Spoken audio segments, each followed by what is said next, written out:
would you say is the biggest difference between yourself and the other hundreds of people who were attending that thing that didn't succeed or did take action but didn't carry on?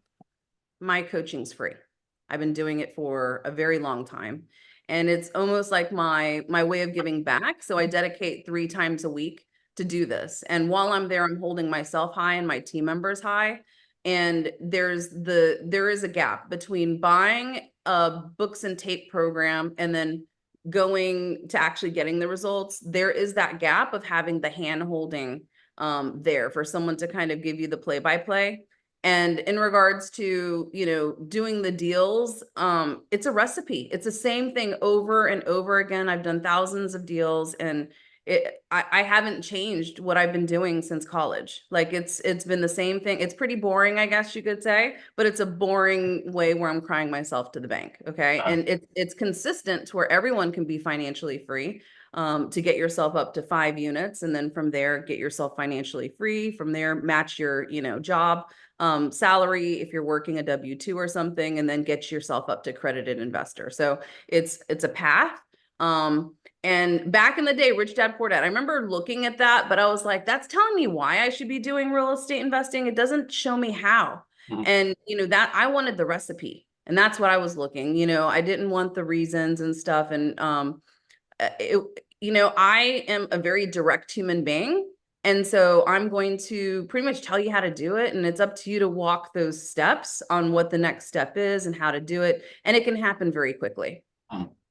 What is the biggest obstacle that people face? Like you could give them your recipe, you could handhold them, you could Yes, I be right can. beside them, but there's Yeah, still that mental gap sometimes that people need to accept I before realize they that. follow. So what I is didn't that know. thing? Okay. I was in college, so maybe I had a little too much fun at University of Florida. So we were, you know what I mean? Like I remember doing offers at happy hour, okay, because I was so nervous. And then I had friends too that were always rah rah, because I was able to generate income, right? So it was like win shots for everybody kind of thing, right? But I noticed that when I started speaking at real estate clubs, and I would ask people how many people are doing, deals with each other, and it was like crickets. And I'm like, you guys are here consistently with each other for like years sometimes, and no one's doing deals with each other. Like you are your own best like study partners, right? And so I remember looking and figuring out in the seminar business and stuff like, that what 10% will go to the back of the room and stuff like that. But my thing was like, well, what about the other 90%? Like, why can I not reach those people? Like, and I remember going, like, do I have to go and get my speaking to be better? Do I have to handhold them, a little bit better? Like, does my coaching suck? Okay. Like I was trying to figure this out. Like, why could I not penetrate like 10% was easy. Like it was really good. It's wonderful. But I kept wondering, what about the other people, that were inside of the room? Like, why is this not connecting for everyone?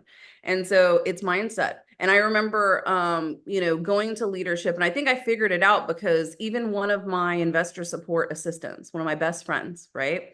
Um, she was doing it for me to the tune of a multi-million-dollar portfolio, yet she would not do it for herself.